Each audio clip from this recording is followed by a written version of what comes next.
말씀이 무엇을 말하느냐 하는 것은 본문을 자세히 읽으면 되겠죠. 그 사도 바울이 로마서를 썼을 때 이 로마서는 굉장히 논리적입니다. 논리적이기 때문에 그 논리의 흐름을 따라가면 이해하기가 쉬워요. 그런데 어떨 때는 논리가 막 전개되다가 마지막에 결론을 딱 내릴 때가 있고, 또 어떨 때는 결론을 딱 내려주고 그것을 설명해 나갈 때가 있습니다. 근데 이제 오늘 본문은 딱 결론을 내려주고 설명을 해 나가요. 그 결론이 뭐냐면 15절, 그런즉 어찌하리요 우리가 법 아래에 있지 아니하고 은혜 아래에 있으니 죄를 지으리요 그럴 수 없느니라. 어떤 전제를 가지고 얘기하지만 결론에 도달한 겁니다. 자, 지금까지 우리가 로마서를 쭉 오면서 이제 우리가 율법 아래에 있습니까? 은혜 아래에 있습니까? 은혜 아래에 있죠. 은혜라고 하는 것은 내 공로가 아니라 하나님이 주신 선물로 죄사함을 받은 거예요. 그러니까 내가 뭐 착한 일을 많이 하고 거룩하게 살았다고 해서 구원된 게 아니고 여전히 우리는 죄이지만 하나님이 우리를 구원하셨다는 거예요. 그러니까 그런 논리가 지배를 하고 또 그 원리가 우리 신앙의 핵심을 이루니까 어떤 반발을 하기 쉬우냐면 은혜 아래에 있으니 죄를 지으리요. 그러니까 뭐 의도적으로 반발하는 건 아니지만 나도 모르는 사이에 이제 은혜 아래에 있으니까 이미 다 구원은 얻었고 또 하나님 앞에 완성된 우리들의 모습이라면 이제는 우리들의 삶에 있어서 일어나는 그 일들과는 구원과는 연결되지 않는다라는 그 무의식적인 은혜 남용주의적인 요소가 나타난단 말이죠. 그러니까 이전 예수를 일단 믿고 나면 어떻게 살아도 상관없어. 천국은 보장된 거야. 그러니까 아무렇게나 살아도 돼. 물론 아무렇게나 살아도 된다는 것까지는 아니지만 은연중에 은혜는 그냥 삶과 관계없다라는 그런 생각을 가질 수 있다는 거죠. 그러니까 은혜 아래 있으니 죄를 지으리요. 결론은 뭐예요? 결론. 그럴 수 없느니라. 그러니까 논리를 제한하고 딱 결론. 그럴 수 없다 이거죠.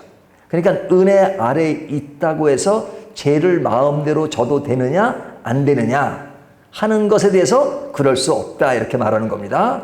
그러면 그럴 수 없다라고 할 때는 왜 그럴 수 없는지를 이야기해야 되겠죠. 근데 이제 그럴 수 없다는 그 말 앞에 보면 죄를 지으리요 할 때 죄를 짓는다는 그것은 어떤 행동하는 것을 우리가 인식하죠. 죄를 짓는다 할 때는 어떤 생각이 드세요? 죄를 짓는다. 그러면 가만히 앉아가지고 뭐 눈 감고 있는데 또 죄를 짓는 거냐? 뭐 그럴 수도 있지만 보통 죄를 짓는다 그러면은 행동하는 것이 연상되잖아요. 행동이 뭐예요? 거짓말을 한다거나 도둑질을 한다거나 또 뭐 극한 사람을 죽이냐. 이건 어떤 행동하는 거잖아요. 그러니까 행동하는 것이 그릇되게 되는 것을 죄라고 생각한단 말이죠. 물론 그렇습니다. 행동하는 것과 연결돼요. 하지만 로마서의 원리는 그 행동의 원리로 문제를 풀어가는 게 아니에요. 우리는 항상 신앙생활도 행동하는 것으로 인식하고 있어요. 예수를 잘 믿느냐, 잘 믿지 않느냐 할 때 잘 믿는다는 건 뭐예요? 교회 열심히 다니고 또 헌신 열심히 하고 교회 안 빠지고 헌금 생활 열심히 하고 그러면 예수를 잘 믿는 거라고 생각하잖아요. 안 믿는 거는 뭐예요? 잘 안 믿는 거? 교회도 잘 안 나오고 또 뭐 그런 거잖아요. 물론 그것이 전혀 뭐 틀린 말은 아니에요. 하지만 성경을 자세히 읽어보면 특별히 구원에 관련된 로마서의 말씀을 보면 그 행동보다 더 중요하게 다루는 것이 있단 말이죠.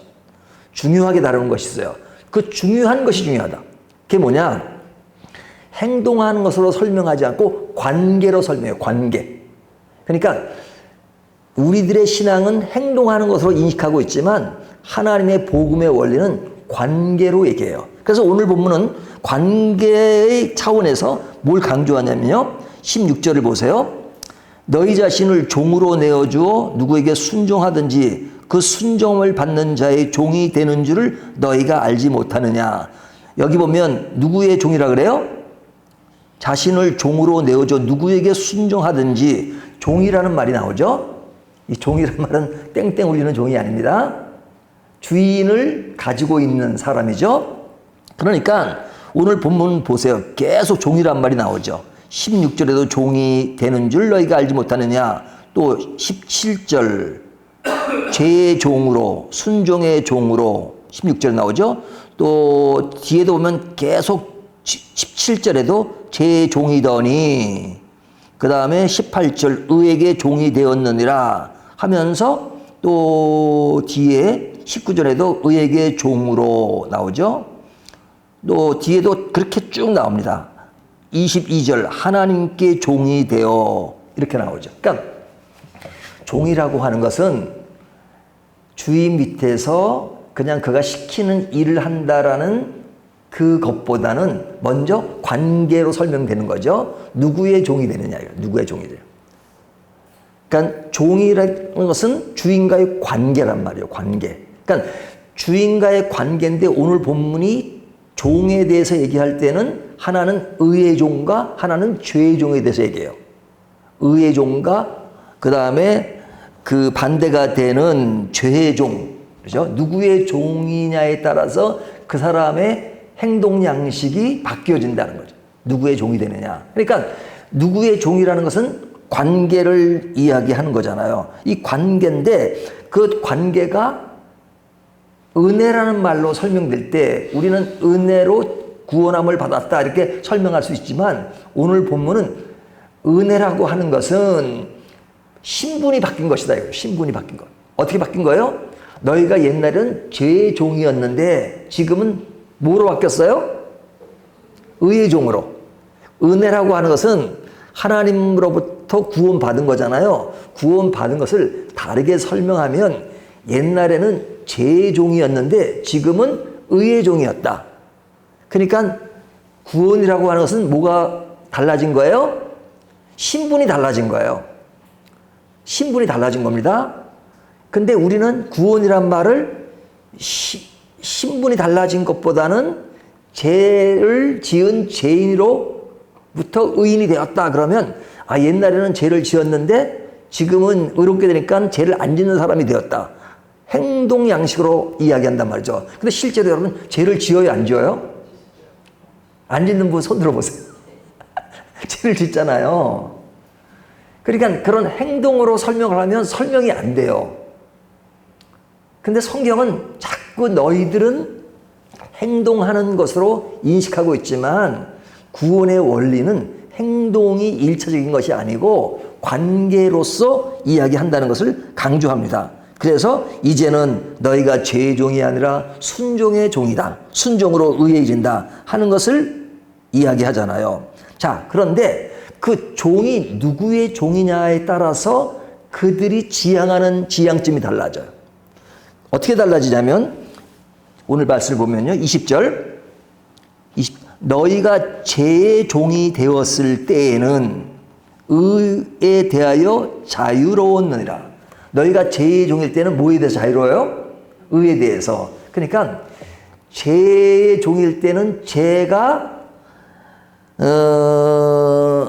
자기의 주인이기 때문에 그 죄에 대해서는 그 죄가 아예 주인이니까 나는 종이에요. 그러니까 주인의 그 지시를 받고 살아야 돼요.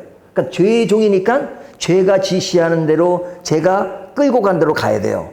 그러니까 죄에 대해서는 자유롭지 못해요. 하지만 의에 대해서 자유롭다 이거죠.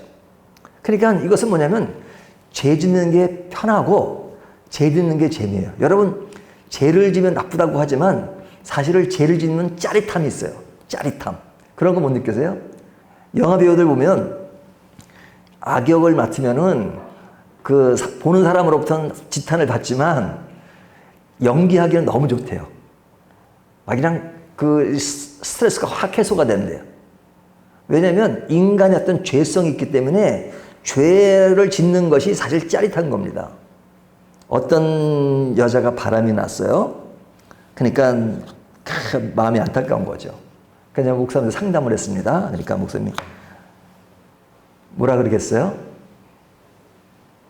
그 정답을 알려드릴까요? 그러니까 아니래요. 그럼 기도해드리겠습니다. 아니래요. 왜냐면 그 결론을 아니까. 분명히 그 사람과 끊으라고 할 거니까. 근데 나의 그 문제는 뭐냐? 끊을 수 없는 것이 문제라는 거죠. 끊을 수 없는 것이. 그러니까 이 죄라고 하는 것은요, 이렇게 얘기할 때는 죄를 짓지 말라고 얘기하지만 죄 속에 빠지는 것은요, 진짜 인간에게 어떤 짜릿함이 있기 때문에 그 속에 빠지는 겁니다. 죄를 짓는 것이 힘들고 짜릿함이 없으면 누가 죄를 져요? 그러니까 죄의 종이 되면 죄가 그 속에서 받고 의에 대해서는 그냥 거룩하게 사는 것, 그것은 자유예요. 자유하다는 것은 좋은 의미가 아니라 그냥 그것에 대해서는 별로 상관 안 해요. 죄 짓는 재미로 사는 거예요. 반대로 의의 종이 되면 의의 지배를 받기 때문에 뭐에 대해서 자유롭다?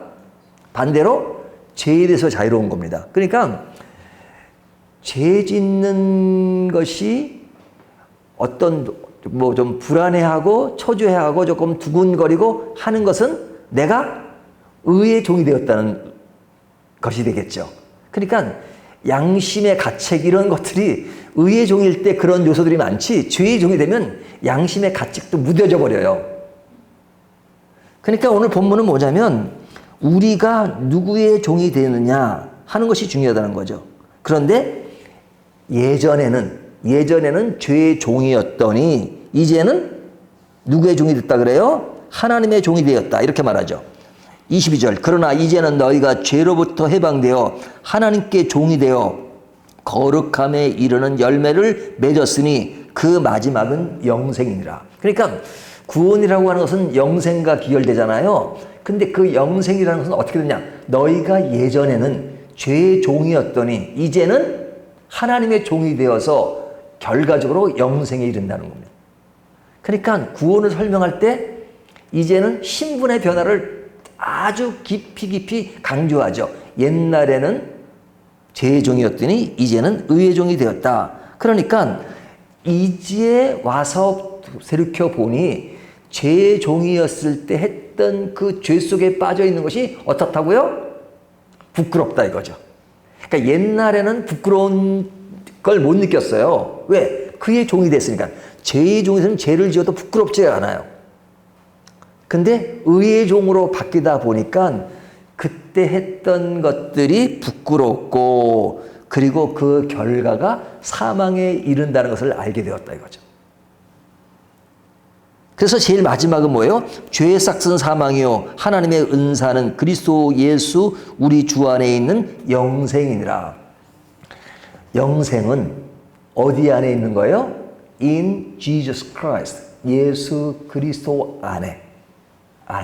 그러니까 종에 대한 얘기를 하다가 제일 마지막에 가서 우리 주 안에 있는 영생이라. 그러니까 하나님과 우리의 관계를 이렇게 표현하자면 아버지와 자녀로 표현하고요. 어떨 때는 주인과 종으로 표현하고요. 하지만 신약 시대에 넘어와서 신약 본문을 보면 제일 많이 강조하는 것은 in Jesus Christ. 예수 그리스도 안에. 그러니까 그 말을 요한복음에서는 내가 너희 안에 거하고 너희가 내 안에 거한다.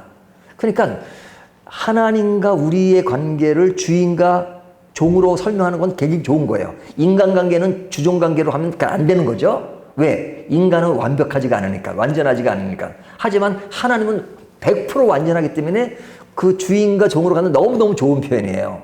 근데 그렇게 설명을 해도 전혀 이상이 없는 그런 우리들에게 하나님께서 말씀하시기를 너희는 내 안에 거했다. 예수 그리스도 안에 거하고 너희가 내 안에 거하고 내가 너희 안에 거한다는 것으로 말씀하신 것은 와, what a surprise. 얼마나 놀라운 일입니까? 그러니까 우리의 관계를 관계로서 너희는 내 것이야 이렇게 말하는 거예요. 내 것이야. 내 것이니까 너희는 내 속에 살게 되고 내 속에 살게 되니까 내가 좋아하는 것, 내가 원하는 것, 내가 만들어 놓은 방향의 길, 그 길을 가는 거죠. 그리고 그 안에서 누리는 기쁨이 큰 거죠. 근데 그런 그 그리스도 안에 있다 보니까 그리스도 밖에 있었던 것들이 옛날에는 그것이 좋았었는데 지금 그 안에 있다 보니까 아이고 그런 것이 너무 부끄럽고 수치스럽고 재미가 없는 거예요. 그러니까 옛날에는 죄 짓는 재미가 있었다면 지금은 죄 짓는 거 재미 하나도 없어요. 그러니까 내가 무엇에 관심이 많은가 하는 것은 내가 어디에 속해 있느냐에 따라서 완전히 달라질 수 있다는 겁니다. 그렇기 때문에 구원을 설명할 때 구원은 좀 영어로 설명하면 doing이 아니라 being. 내가 무엇을 행하느냐가 우리의 구원을 결정하는 것이 아니라 내가 어디에 속해 있느냐 하는 것이 우리의 신앙을 좌우해요. 그렇게 속해 있으면 이제는 그리스도의 종이 되었기 때문에 그리스도의 삶의 양식을 따른다. 이것이 결론이에요. 우리가 은혜 아래서니 죄를 지으리요? 그럴 수 없느니라. 이제는 은혜 아래 있으니까 이제 죄를 마음대로 지어도 되는 생각하는 것이 아니라 그 안의 영역과 그 안의 삶의 스타일과 그 안의 가치관이 나를 지배하다 보니까 죄에 대해서는 좀 싫어진다. 그러니 죄를 싫어하게 되니 죄 짓는 것에 민감할 수가 없는 거죠. 그리고 죄를 짓게 되면 뭐예요? 하나님의 은혜에 불순종하고 그 영역에서 벗어난 것 때문에 아 내가 잘못 왔구나 이러면 안 되지 하고 금방 방향을 바꾸단다. 그런 양상이 뭐예요? 사람을 더 성화되게 만들고 거룩하게 만드는 것이죠. 그래서 로마서 6장은 성화에 대한 문제예요. 5장까지는 칭의에 관한 문제라면 우리가 어떻게 거룩하게 되느냐. 이제부터 거룩해져야지. 막 열심히 내가 거룩해질 거야. 오늘부터 이제 거짓말도 안 하고 그런다고 돼요? 잘 안 되죠? 근데 그렇게 되는 게 아니다. 더욱더 뭘 생각하라? 주님 안에 거하는 것. 주님의 그런 사랑과 은혜를 더 깊이 생각하는 것. 그러면 자꾸만 죄로부터 멀어진다. 그것이 성화되는 과정이다. 그것을 풀어가는 열쇠가 내 어떤 강한 의지보다도 더욱더 내가 하나님 안에 거하고 있다는 것에 더 묵상하고 더 깊이 생각하고 그리고 그 사랑을 더 깊이 생각하면 그런 과정이 우리를 성화 단계로 만들 수 있다라는 것이 결론이에요. 그러니까 그런 결론을 가지면 이런 질문이 안 나오는 거죠. 은혜 아래서니 죄를 더하리요? 그런 그 질문 자체가 성립이 안 돼요. 그럴 수 없어요. 그럴 수 없는 이유는 우리는 그리스도 안에 있기 때문에 그리스도의 종이기 때문에 죄의 종이 아니기 때문에 오늘 이 말씀을 가지고 그렇기 때문에 우리가 새벽기도 나오고 할 때마다 제일 많이 묵상해야 되는 것이 뭐예요? 하나님은 누구시고 예수님은 누구시고 성령님은 누구신가 하는 것들을 자꾸 묵상하세요. 그리고 그분이 나에게 주신 사랑, 은혜, 구원 이런 것을 생각하고 야 그런 하나님과 나와의 밀월의 관계에 빠지면 세상 것이 재미가 없어집니다. 그러면 점점 신앙이 자라는 거예요. 하나님이 크게 보이면 세상은 작게 보여요. 하지만 세상이 커 보이면 하나님은 작게 보입니다. 그러니까 신앙은 뭐예요? 하나님이 크게 보이시는 거예요. 자, 오늘 이 말씀을 가지고 나의 신앙의 소속은 어디에 더 가까운가 하는 것을 다시 한번 생각하시면서 더욱더 하나님 안에 거하는 저와 여러분이 되시기를 주님의 이름으로 축원합니다.